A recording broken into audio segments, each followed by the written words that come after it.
One of the most important lessons I've learned in my equestrian journey is the importance of relaxation. For the horse, yes, but for the rider too. When I first started learning about relaxation and training, I applied all of it to the horse. I thought if I could just help the horse soften, the horse regulate, and feel safe enough to think, everything else would fall into place. Then one day I realized something a little uncomfortable. I might be missing half the equation. Now I see so many equestrians who are walking around disconnected, tense, over responsible. Is that a phrase? I don't know. And constantly trying to hold everything together. Whether we realize it or not, our horses feel that. And that makes them uncomfortable. So we add more pressure, more control, more drilling of the exercises, more micromanagement, and the horses don't like that. They don't need more pressure. Living in our human world is enough pressure for them. What if they just need the space to think? What if they need a space where their nervous system can finally come down? A place where they can be curious and not have to be perfect. What if your horse would just like space for you to be able to stand and breathe together? When riders learn how to regulate themselves, they stop trying to control every stride and they finally become capable of allowing their horses to feel safe enough to relax too. Personally, I think there's a huge gap in this type of equestrian education.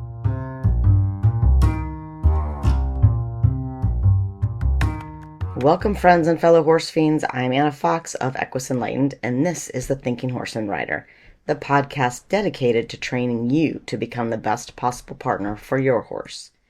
Here, we explore the science and soul of horsemanship. We dive into equine behavior, the psychology of partnership, and compassionate training methods that help you become a thinking rider who creates a thinking horse. Because when you understand how your horse's mind works and show up with empathy and presence, everything gets easier and a whole lot more fun. My goal is to keep riding easy and fun for everyone, while helping you deepen your connection, find more flow, and maybe even create your own unicorn along the way. Whether you're working on dressage movements or just trying to understand why your horse did that thing they did, we'll explore the research, the real talk, and the small shifts that make a big difference in and out of the saddle. So grab your boots, take a deep breath. What are you waiting for? Come ride with me. In this episode, I want to talk to you about why I created the happy horse and human experience.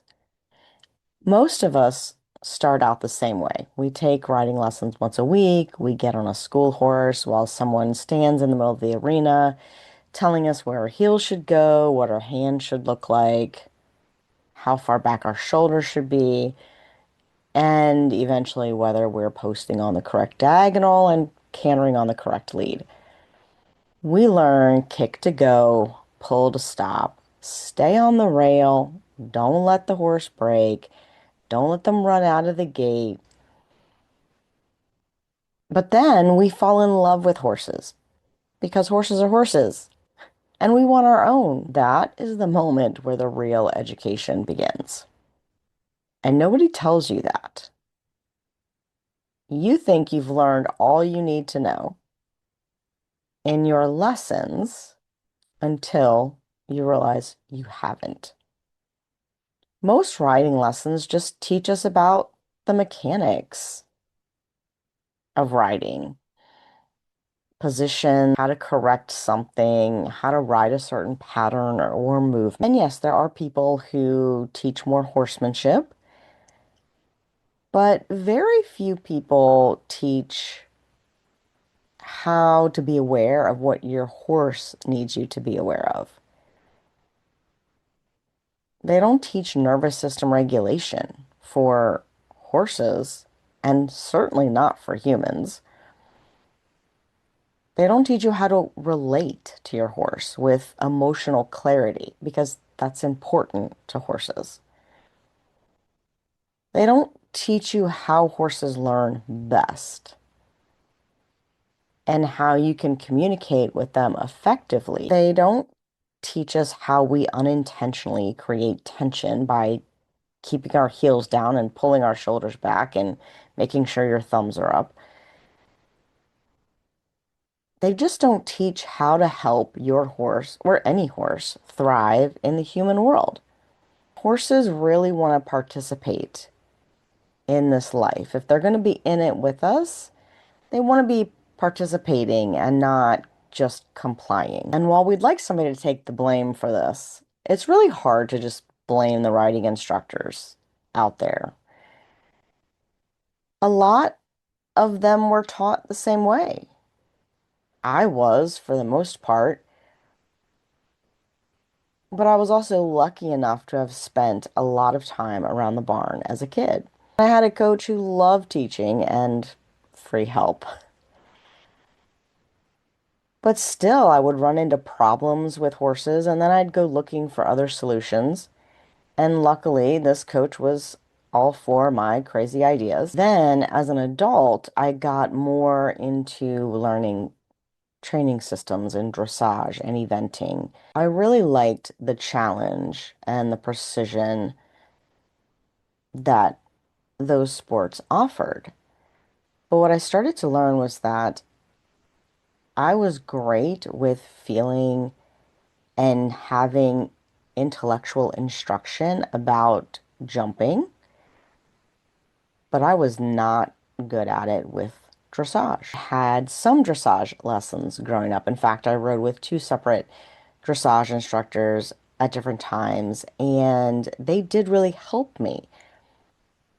But I don't think at that point I was really looking for the foundation and the classical building blocks of dressage. I was young, I wanted to jump. Anyway. But as I got older, I realized how important those were. One of my teachers, one of my eventing trainers, was wonderful, and she just could not get it through my thick head. That darn inside leg to outside ring thing, she could have talked to me about it until she was blue in the face. So finally, I found a trainer who helped me understand that and feel it. And then after that, I found another trainer who really put feel together with the intellectual properties of why things work and how they work. And that is where my learning really exploded. So when I came back to horses full time, I wanted to be that kind of instructor for my students. I know lots of riders who have great technique, they're well educated, they ride with good trainers, but they were just still getting stuck. And most of them were struggling because they were overwhelmed, disconnected from themselves, and trying so hard to do it right that neither they or their horse could ever relax. It's really hard to learn in that environment. There have been plenty of studies on behavior science that tell us that humans and horses both learn better in relaxed, playful environments. And horses feel all of the tension that we bring to the table. They take it all on. They wonder why we are like this. They wonder why we're tense, why we're frustrated, angry. They feel the gripping and the bracing and the overthinking. They feel those emotional pressures. They feel constant micromanagement. And it just makes them tighter and tighter. Some of them get slower and slower until they shut down. Others get hotter and hotter until they explode.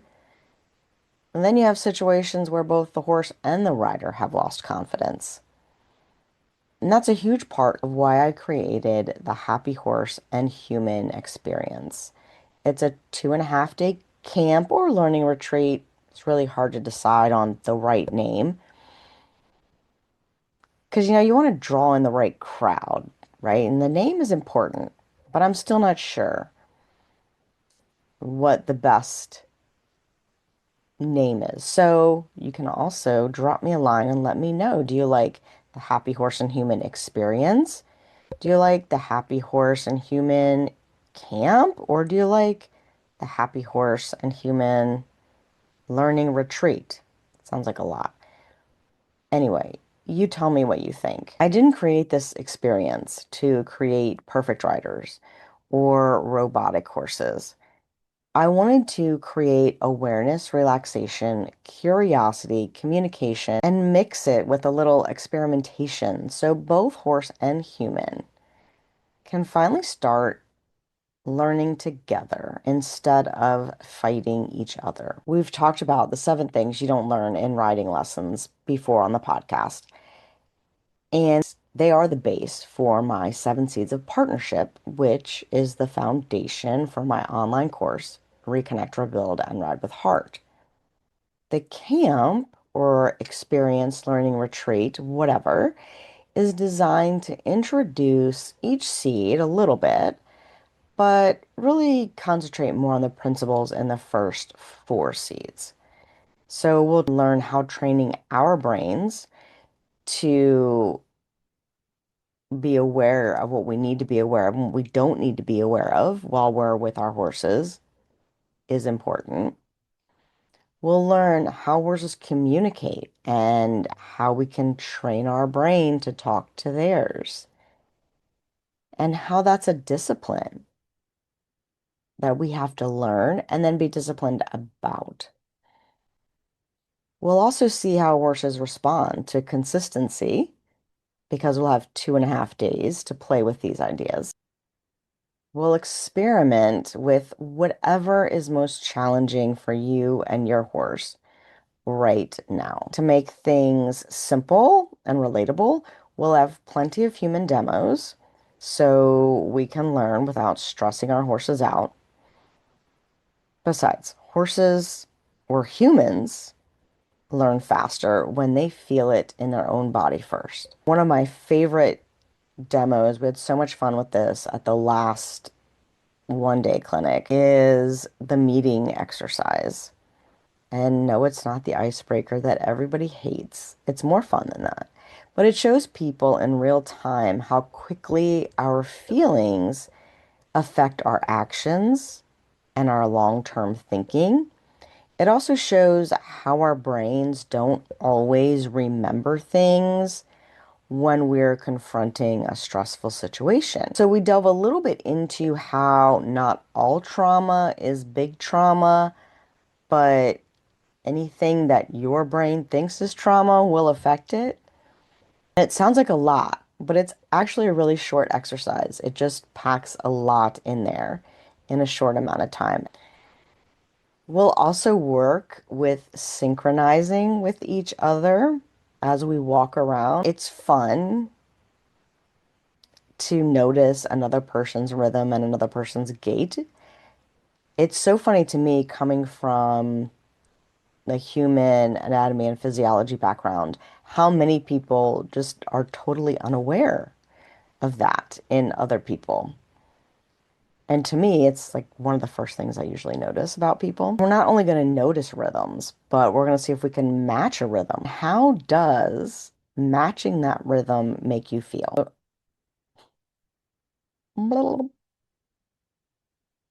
Of course, we'll do an energy ladder demo. This one is funny because people suddenly realize why their horses either ignore them or overreact. We'll also explore how presenting exercises differently to humans garners a different reaction from them. After we explore these concepts with each other, we'll try them with the horses from the ground first, because our goal is to have well-regulated and calm horses. and humans. Love teaching people how to create a reflex to relax. And I don't know why this is not taught to everyone when they start learning how to ride. Not only can you teach it to your horse standing still and get it so good that it will work for you anywhere, you can also train it to work for you in motion. I like to call it a little bit of the Jedi mind trick. You can also use it when you're riding. All of these concepts build on each other. They're steps, building blocks, whatever you want to call them. We can also experiment with allowing our horses to lead, allowing our horses to show us what they're interested in. And then we can flip it around and show our horses what we're interested in and see if we can get them interested. That can be a really revealing exercise. It enhances our communication. It helps the horses gain confidence and also curiosity. We're encouraging them to think. We can also take what we learned from our human energy ladder experiment and apply it to the horses. It's a great way for people who have horses at either end of the energy spectrum to learn how to regulate that energy and have expressiveness without chaos. And then, if all of this prep work leaves horse and human feeling like they're confident enough to ride, we'll explore the same concepts under saddle using a set of simple exercises. Some of them we've talked about here on the podcast before. They're all designed to increase awareness and feel. We're not chasing perfection. We're learning how to ride from a place of curiosity instead of anxiety. Can you follow your horse instead of just control your horse? That can be a very revealing task for many riders. Can you make transitions with your breath and nothing else? Can you move your horse's body parts independently? Is your horse responsive and can they regulate their own speed? For some people, these may seem like really simple exercises, and they are. But it's really fun to see how difficult they can be, especially for people who are accomplished riders. I think that usually the lesser accomplished riders are better at these simple exercises because they aren't overthinking them. So it's really a challenge for riders who are more accomplished, have been riding longer, and they usually learn a lot more than they think they're going to. But the goal of this experience is to help you reclaim the joy of being around horses again, to show you and your horse that you can work in harmony or play with boundaries and ease. I think there are a lot of equestrians out there who are tired of trying harder, of feeling judged, of worrying that they are failing their horses. They're tired of keeping up with their barn mates. It gets to be exhausting. And this is a space where you can come, relax, have fun, learn a little or a lot, and take all of this back home with you. You will have a curriculum, journal. I'm not even sure what to call that yet, but you're going to have it to take home with you. So you can take notes during the experience and then you can take that home with you because all of these exercises are great to revisit on a regular basis. They also are just building blocks for more and more advanced things. So if you wanted to jump into the online course or the school community, or you just keep listening to the podcast and you hear me talking about how the hindquarter yield to back up actually ends up being a half halt. You can keep putting those pieces together on your own. This experience fits into whatever training program you're already in. It will give you more training options, more tools in your toolbox. It's not meant to replace whatever you're doing right now. It can if you want. It's totally up to you. But everything you're going to learn can be put into play with whatever program you're working with right now. And it'll just make it better, make your horse more responsive, make your connection with your horse better, and hopefully set you on a path to having a really great partnership that lasts a really long time. Most people don't need another trainer screaming corrections from the middle of the arena. They need the space to breathe and experiment, observe, reconnect with themselves, their horses, other people.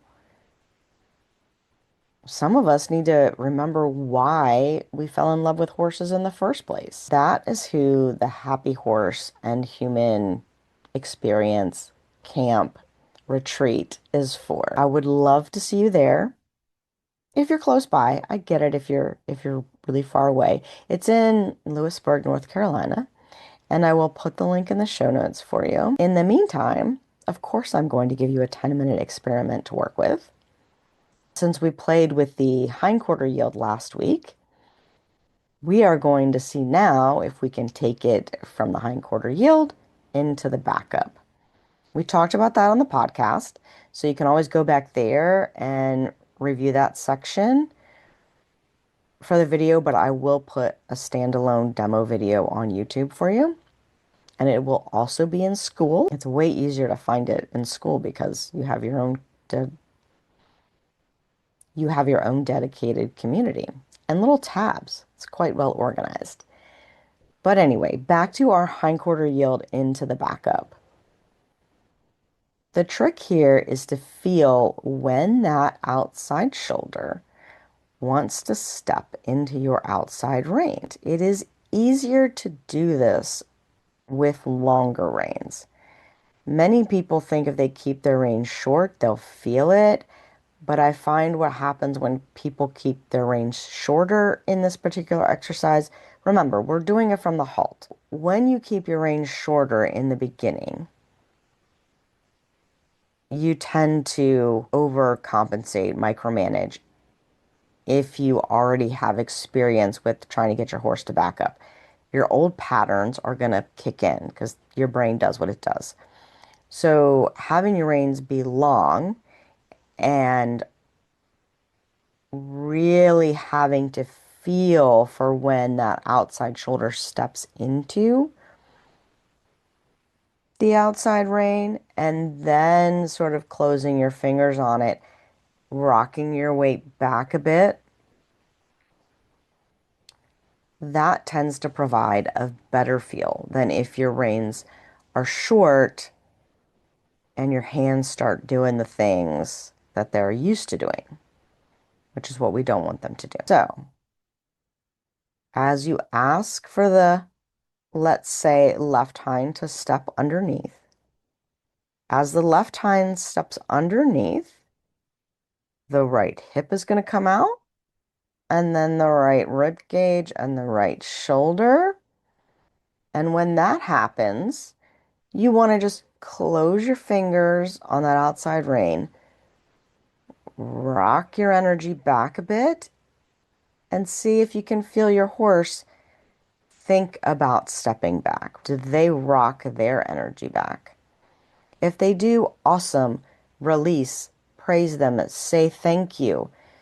Do not go for 1, 2, 3, 4 steps of backup.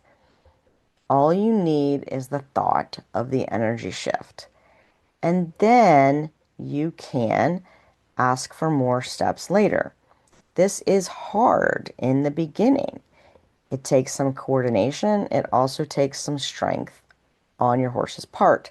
So don't over ask. Also, don't ask for 3, 4, 5 steps of the hindquarter yield. Try to go one step, even one shift of the hip. When you get really good, and this is how it turns into a half halt, is you feel the inside shift over to the outside, and then you close your outside rein. If you can do that without your horse moving at all, that's perfectly fine too. But usually we need to get at least one step of that hindquarter yield so we can feel the weight over there. And then we're gonna ask it to come back. But over time, as you refine it, we actually don't want to get more steps. We want to get fewer steps. Fewer steps with less aids. So can I think? Can you step your left hind under? And my horse goes, I can. Ooh, but could you also step back? And they say, ooh, I could. Now you have a horse that's collected. And you've got a nice, easy half halt to work with. I'm lazy. I like doing things the easy way. Follow me for more lazy girl horse riding tips, I guess. Many times in these exercises, it really is just our timing that is off. And so experimenting with that timing really helps. But experimenting with it in that you are not asking for too much. You want to experiment with how do I ask for less, not how to ask for more. Does that make sense? How to ask for less and get the same result. So at your first attempt, if your horse just thinks about going back, big release, big praise. Thank you so much. And you can try again and make it even easier next time. Have fun with that, but don't drive your horses crazy with it. Until next time, happy riding, my horse fiends. All right, horse fiends, thanks for hanging out with us today. If this episode got your gears turning, don't forget to check out Reconnect, Rebuild, and Ride with Heart. The links are in the show notes. It's the program that'll take everything we talked about here and actually help you apply it in real life with your horse. And hey, before you ride off, make sure you like, subscribe, and leave a quick rating or review of the show. It helps more riders like you find us and keep these conversations going. All the links you need are waiting in the show notes. Happy riding!